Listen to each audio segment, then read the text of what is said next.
Hello everyone, নমস্কার। আমি কাকলি আর আজকে থেকে আমি স্টার্ট করছি নতুন করে ব্লগ। মানে এটা আমার ফার্স্ট ব্লগ। আর আমি আমার সঙ্গে তো পরিচয় করিয়েই দিলাম, আমি থাকি দিল্লিতে। আজ থেকে আমি ব্লগ স্টার্ট করলাম। আশা করি তোমরা সবাই আমার সঙ্গে থাকবে, আমাকে সাপোর্ট করবে। তোমাদের সকলের হেল্প ছাড়া আমি জানি আমার আগের রাস্তাগুলো খুবই কঠিন। আর তোমরা যদি আমার সঙ্গে থাকো আমার কোনো ভয় নেই, আমি স্মুথভাবে আগের রাস্তাগুলো চলতে পারবো। আর আমি সবসময় চাইবো যে তোমরা সকলে আমার সঙ্গে থাকো, সাপোর্ট করো, আমার ব্লগ ভিডিও দেখো, আমাকে অনেক অনেক অনেক ভালোবাসা দিও, ভালোবাসা দিয়ে এগিয়ে নিয়ে যেতে সাহায্য করো। তো চলো, আমি আজকে সারাটা দিন কি করছি। এখন হচ্ছে মানে সকাল, ঘুম থেকে উঠেছি, বেশ খানিকক্ষণ হয়ে গেছে। আর আমি রান্নাবান্নাও বসিয়ে দিয়েছি। তো কি রান্নাবান্না করছি সেগুলো তোমাদের সকলকে দেখাবো। আর ঘরের কাজ বাজ টুকটাক যেটুকু পারি তোমাদের সকলের সঙ্গে শেয়ার করার চেষ্টা করবো। তো চলো আমার সঙ্গে থাকো, দেখতে থাকো। মেয়ের স্কুলের জন্য এই আলুর সবজিটা করছি। ওর আলুর সবজির সঙ্গে রুটি খেতে কিন্তু ভীষণ ভালোবাসে। আর এদিকে হচ্ছে ম্যাগি, এই ম্যাগিটাও এখন খেয়ে যাবে। এখন বাজে ওই সকাল 8টা বাজতে যায়, 7:30 বেশি বেজে গেছে। আমাদের ঘড়ি 10 মিনিট ফাস্ট আছে, মানে এখন 7:30 বাজে। 8টা থেকে মেয়ের স্কুল আছে। আমি কিন্তু রোজ সকালে উঠে গরম জল খাওয়ার চেষ্টা করি, গরম জলে চিয়া সিডস আর লেবু আর সামান্য একটুখানি মধু দিয়ে। এই জলটা যেদিন থেকে খাচ্ছি আমি কিন্তু সত্যি সত্যি অনেকটাই উপকার পেয়েছি। তাই তো একদিনও মিস করি না, কন্টিনিউ চালিয়ে যাই গরম জলে চিয়া সিডসটা।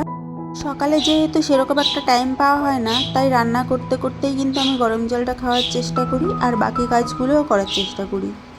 কিছুদিন আগে 1 মাস স্কুলটা ছুটি ছিল, যা আরাম করে তখনই করে নিয়েছি। এই স্কুল ওপেন হওয়ার পর থেকে আবার সে আগের মতো তাড়াহুড়ো করে সব কিছু। সত্যি কথা বলতে আমার রান্না করতে অতটা সময় লাগে না, যতটা সময় ভাবতে লাগে যে আজকে কি টিফিনে দেবো আর লাঞ্চের জন্য কি রান্না করব। আগের দিন রাতেবেলায় আটাটা মেখে রাখি জন্য আমার অনেকটাই হেল্প হয়। এই সকালবেলায় তাড়াহুড়োর মধ্যে আটা মাখতে গেলে বাকি কাজগুলো পিছিয়ে যায়।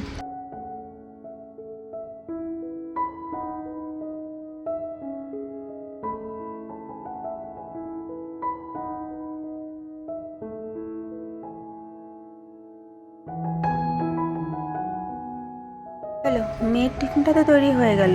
এবার দুপুরে লাঞ্চের জন্য কি রান্না করব, মানে বর কি নিয়ে যাবে আর আমি কি নিয়ে যাব সেটাই দেখা যাক। মরলা মাছ ছিল আগের ফ্রিজে রাখা, এইটুকু বের করে নিয়েছি। এটা আমাদের 3 জনের একবেলা হয়ে যাবে, আর বাদ বাকিটা আবার ফ্রিজে রেখে দেবো। এদিকে মাছ ভাজা বসিয়ে দিয়ে এসেছি মেয়েকে রেডি করতে, কেন কি ও একা একা চুল বাঁধতে পারে না, ওকে চুল বেঁধে দিতে হবে। ওদের স্কুলের নিয়ম দুদিকে দুটো বেনুনি করে দিতে হবে। আজকে যেহেতু টাইম নেই, তো ও আমাকে বললো মা একটাই করে দাও, কোনো অসুবিধা নেই, আমি ম্যানেজ করে নেব। আর সকালে কি খেয়ে যাবে জন্য এই ম্যাগি আর ডিম সেদ্ধটা করা হয়েছে। আমার মেয়ে কিন্তু সকালে স্কুলে যাওয়ার আগে সেরকম কিছু খেতে চায় না। ম্যাগিটা কিন্তু এত সকালে কোনোদিনও দেওয়া হয় না, ওই সন্ধ্যার দিকেই দেওয়া হয়। যেহেতু কিছু খেয়ে যাবে না বলেছে, তাই জন্যই ম্যাগিটা ওকে করে দেওয়া হয়েছে। ওর স্কুল ব্যাগটা কিন্তু প্রচণ্ড ভারী হয়, আমি বুঝি না এত ভারী কি করে হয়। তো একা নিয়ে যেতে পারে না স্কুলে, তাই ওর বাবা সঙ্গে যায়। এদিকে মাছের ঝালটা প্রায় কমপ্লিট হয়ে গেছে, আর আমি স্নান করে চলে এসেছি। আজকে সকালে খাবো আমি হচ্ছে ছাতু। ওইদিকে আমার নিজের টিফিনগুলোও গোছানো হয়ে গেছে। টিফিনগুলো আমি নিয়ে বেরিয়ে গেছিলাম ডিউটি। আমি যখন সন্ধ্যার সময় বাড়ি ফিরছিলাম তখন থেকেই মোটা মোটা ফোঁটা পড়ছিল। আর যখনই আমি ফ্ল্যাটে ঢুকেছি তখন থেকেই একদম রানিং বৃষ্টি এসছে, খুব জোর বৃষ্টি হয়েছে। এই বছর প্রথম বৃষ্টি হলো এটা, মানে প্রথম বৃষ্টি আমি কেন বললাম, আগে 2-4 দিন বৃষ্টি হয়েছে ওই 10-15 মিনিটের মতো, তাও খুব জোর না। আজকে এত পরিমাণে বৃষ্টি হয়েছে, পুরো পাক্কা 1.5 ঘন্টা 2 ঘন্টা মতো বৃষ্টি হয়েছে। ওয়েদারটা একটু ঠান্ডা ঠান্ডা হয়েছে, অনেকটাই রেহাই পাওয়া গেল। নাহলে এখানে যে গরম পড়েছিল আর সহ্য করা যাচ্ছিল না। ঘরের যে কাজবাজগুলো ছিল সেগুলো একে একে কমপ্লিট করে নিলাম। আমার কিন্তু ঘরের মধ্যে বিছানাটাই মেইন। বিছানাটা যদি ঠিক থাকে আমার মনটা মাথাটা ঠিক থাকে।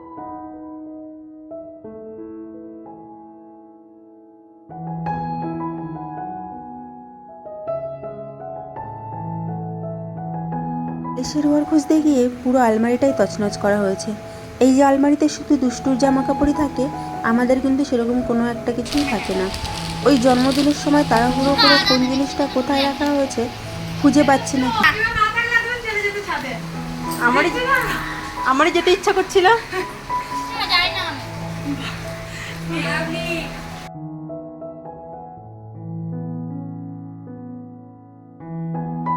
সবাই মিলে হাতে হাতে অনেকগুলো জামা কাপড়ই ঠিকঠাক করা হয়ে গেছে। এবার এগুলোকে আলমারিতে ট্রান্সফার করার পালা।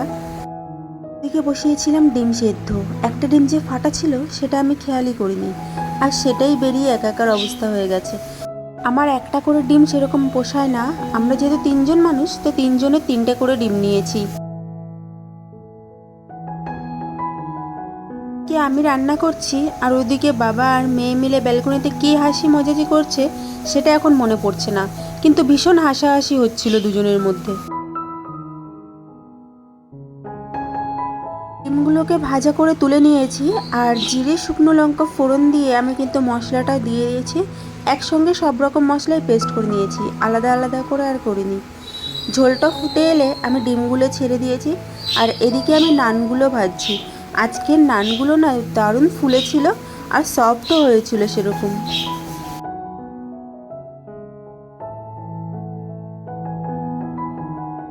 রাতেই চেষ্টা করি ডিনারটা একটু তাড়াতাড়ি কমপ্লিট করার, কিন্তু সে 11টা বেজেই যায়।